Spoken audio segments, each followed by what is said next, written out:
His meddlesome and caring nature was just right for me. That's what I thought when I married my second husband.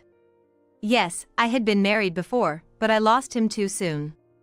Although I had decided to carefully save the insurance money from my late husband, my current husband decided on his own to use that money to buy a new house as a wedding gift for our eldest son. He told me that if I disagreed, we'd get divorced right away. It was my money after all, so of course I couldn't agree. Yet, I had no choice but to listen to him. The ray of hope in my life came from an unexpected man. My name is Sophia. In my late 20s, I met a man at a company supporting language exchange and married him. My husband was very earnest and trustworthy. I thought he was a wonderful husband I could rely on. He was 2 years older than me, and he had accomplished quite a bit at work. By his early 30s, he had already become a manager, and there were even whispers about him becoming a director. So, I believe he was earning quite well even back then.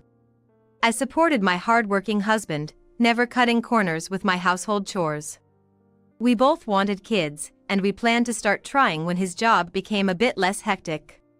However, just as his busiest period at work was coming to an end, an unbelievable tragedy struck.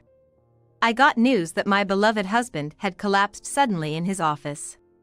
I had felt for a while that he was getting tired, but he himself always said, "It's busy right now, but things are gonna settle down soon. Just gotta hang in there." He insisted it was just fatigue. But maybe that was just to put me at ease. In reality, he had a health issue. He was immediately taken to the hospital, and I rushed there, but he passed away soon after. Even though we were in different departments, we always talked and were close at home. I couldn't believe that he was gone just 5 years after we started dating. I regretted not noticing his health issues and felt powerless. I was devastated and so shocked that I had to take some time off work. After a few months, I managed to return to work, but I felt like I was just going through the motions. Perhaps my spirits were just constantly down. I became quite sloppy with my household chores. I'd leave things scattered around, even valuable items that should have been locked in a safe were left out in the open. Laundry was left untouched, and I only cleaned if things got really dirty. Perhaps it was a reaction to everything that had happened. The insurance money from my husband was $1 million. He earned a lot, and that money was transferred to me. But honestly, I didn't need that money at all.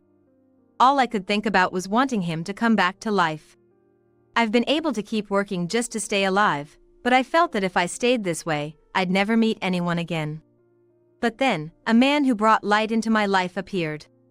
It was someone from another company I occasionally met through work.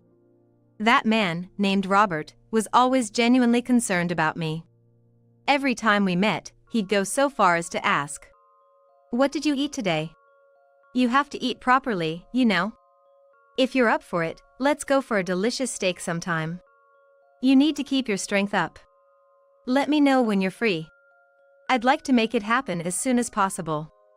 I must have looked really down for him to say that, but his caring nature made me happy. Gradually, I found myself drawn to him and confessed my feelings. However, he had been married before and had a child. Both of us were of an age where if we started dating, marriage would be on the horizon. He wanted to clarify this with me given his circumstances. He always talked about his eldest son, Michael, saying, "He's the pride and joy I've worked hard to raise." Though he wasn't my child, I believed I could love him because he was Robert's son. The son named Michael already has a fiancée and has moved out of the house. I suggested, "Maybe we could meet once?" and arranged to meet Michael. At first, when our eyes met, Michael seemed hesitant, but it was probably just nerves. Soon after, we engaged in various conversations, and we hit it off pretty quickly. Michael and his wife apparently share the same dream, talking ambitiously about wanting to work globally someday. Hearing such stories, I was deeply moved, and thanks to that, I started dating Robert. Gradually, I realized my spirits were lifting. After dating for about 3 months, we decided to get married. By the time we moved in together, maybe some of my laziness had worn off. However, compared to when I was with my ex-husband, things were still a bit messy. But Robert didn't seem to mind too much. I'd often leave valuables on the table as usual, but he never really said anything about it.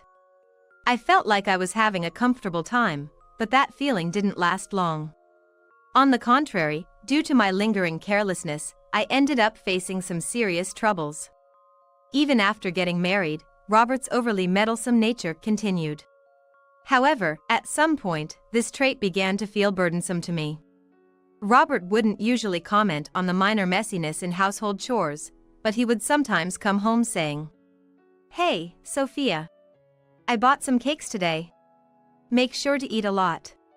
You need to have some sweets once in a while." He would buy things I hadn't even asked for, and at times, he would force me to eat them.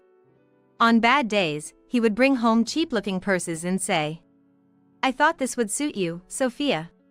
Start using it from tomorrow."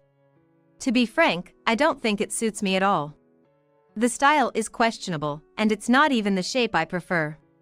It's nothing but a nuisance, really.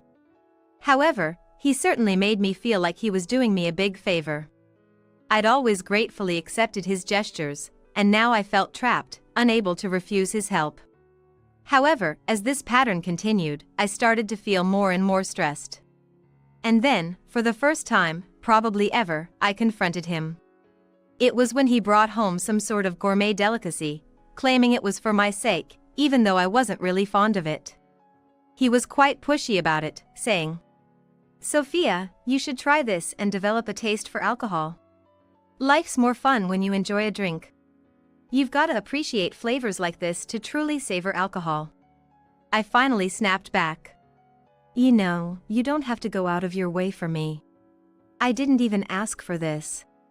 But Robert replied, rather angrily, "What? What gives you the right to say that? Do you even realize how much I've done for you? You should be grateful." Hearing that, I was left with mixed emotions. I had just tried to communicate my feelings, and he responded by calling me arrogant. I considered discussing it further, but just a few days prior, there had been happy news. Michael, Robert's son, had gotten married to his girlfriend. Right after that celebratory mood, I didn't want to pick a fight, so I reluctantly held my tongue. However, from that day on, Robert stopped buying me things. In some ways, it was a relief, and I began to hope that maybe he had reflected on his actions. I tried to remain optimistic, thinking we could reconcile soon. But then, on a day when we both had off from work, he dropped a bombshell. It was on a day when both of us had off from work, Robert suddenly said to me, "I've decided to gift Michael a new house as a wedding present. I'm sorry for any confusion. How can I assist you further?" After all I could think was, "A new house? Do you have that kind of money?" But then he responded with a laugh. "Sophia, don't play dumb. You have $1 million, right? I know because I saw that check you left out. You might have thought you were hiding it from me, but I'm on to you." I was shocked by his audacity. Indeed, due to my carelessness, I had left my check on the table before. He must have seen it, I guess. But that's money that no one but me should use. "Wait, isn't that my money? What are you talking about?" Of course, I naturally pushed back, but what he said next was just unbelievable. "Your money? What are you on about? Do you have any idea how much I've done for you over the years? I married you out of the kindness of my heart, didn't I? You owe me at least this much. Besides, it's for Michael, who is practically your son too. Since you have that money, I'm just gonna use it. And just so you know, I've already made arrangements to buy the house. I'm the primary name on the deal, and the only thing left to do is to update the bank account details." As if he'd planned it all along. Being told something like that so forcefully left me at a loss for what to do. But, in truth, the insurance money from my ex-husband is my money, so I should just outright tell Robert that and make sure he doesn't use it. However, I guess I was still emotionally vulnerable at the time. I had honestly taken his words about doing this for my sake to heart. There's no denying that his personality had helped me through some tough times. Thinking about that, I couldn't argue back. But that doesn't mean I'm okay with Robert using the insurance money from my ex-husband. With my emotions in such turmoil, he delivered the final blow, saying, "By the way, if you don't let me use the insurance money, we're getting divorced." He said this with quite a bit of arrogance. In that moment, my trust in Robert began to crumble. But I felt helpless to resist.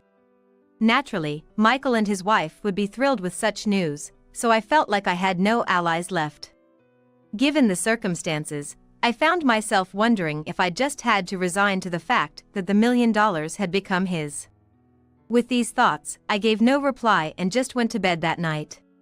My mental state was in complete darkness. But a glimmer of hope was brought to me by a man. The next day, I received a call from a certain gentleman, and I was able to pull myself out of the darkness. You could say my perspective changed. It led me to make a decision. The day after the call, I spoke firmly to Robert. "Robert, I'm sorry about yesterday. For now, let's proceed with our discussions through this attorney." I handed him the business card of a divorce attorney. He looked quite surprised. He had brought up the topic of divorce himself, but probably didn't think I would actually go through with it. "Hey, are you serious?" To be honest, he was taken aback. But I really want to divorce him. However, arguing with him wouldn't lead to an easy divorce. So, I told him, "Don't worry, I'm leaving the check here." With that, Robert's expression seemed to lighten up a bit.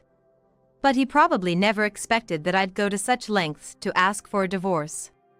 "Well, do as you please. I'll make sure to buy a house for Michael." Saying that, he took the business card.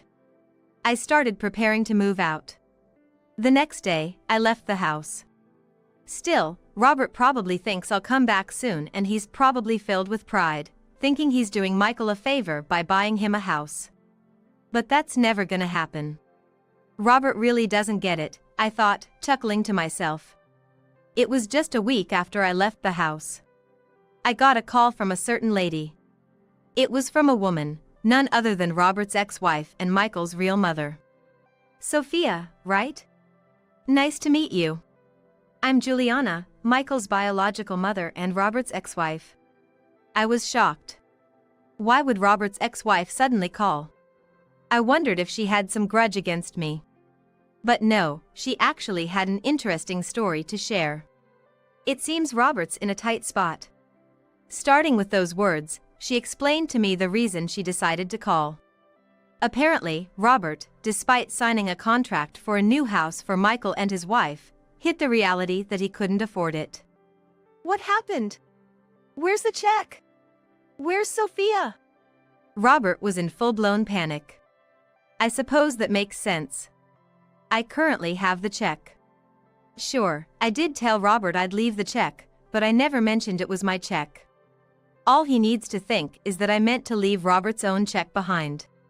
It might be a bit forceful of a way to do things, but unless I do this, I won't be able to get away from him, and I'd risk him using that precious $1 million. Moreover, Michael himself never really wanted a brand new house to begin with. Yes, the man who called me that day was Michael. He told me, "My dad just started talking about buying a house without even asking me. It's always been this way. He'd do stuff for me without me asking, then demand gratitude, and then expect something in return. Sophia, or should I say Mom, haven't you experienced the same?" That's what he truly felt. According to him, the main reason Robert got custody was simply because his wife at the time didn't have the financial capability. Robert had told her to focus on housework since he would work and provide for them. But maybe it was too overbearing and uncomfortable for her. I feel the same. And that's why she decided to divorce. Michael had no choice but to go with Robert, but he always looked at his father with those feelings. However, after getting a job and getting married, Michael always told Robert about his plans to work and live overseas with his wife. Despite them expressing this, Robert seemed to have stopped them by offering to buy them a new house. Michael and his wife were just fed up, and that's what he confessed to me. Hearing that, I recalled something. The first time Michael met me, he had a hesitant expression. It wasn't just nerves at the time, he was probably concerned for me. Anyway, with that said, I too had my reasons for wanting to move overseas. Mainly for work, as I had interacted with various foreigners and had grown an interest. But more than that, I just wanted to be far from Robert. I understand he might not be pleased about the Czech situation. Honestly, I've done nothing wrong, but if I were still in the US, he might come after me. So, the best option seemed to be to go abroad where he absolutely couldn't reach or contact me. The idea occurred to me after Michael gave me a call. And so, now Michael, his wife, and I are in France. When I explained my situation to my employer, they were understanding and allowed me a temporary leave. Given this context, Robert couldn't reach out to Michael or me and had no choice but to call his ex-wife. Michael had told his real mother everything and had even shared my contact details, just in case. But thanks to that, I heard Robert got himself into some hot water. Now, he had no choice but to back out of the new house deal, facing a penalty of close to $100,000. Of course, he doesn't have that kind of money, which led him into instant debt. Perhaps this ordeal made him realize a bit about his nasty personality. In the blink of an eye, he lost his wife and son, and even his money. Moreover, he tried consulting with his colleagues, but given his annoying nature at work, they only made light of his situation, saying things like, "Well, that's some tough medicine, huh?" Nobody seemed willing to help him out. His self-centeredness had led him to this, not understanding others' feelings. Now, it seems he's working multiple part-time jobs from dawn till dusk, trying to repay his debt. As for me, I can speak French due to my job, and I'm thoroughly enjoying my life in France.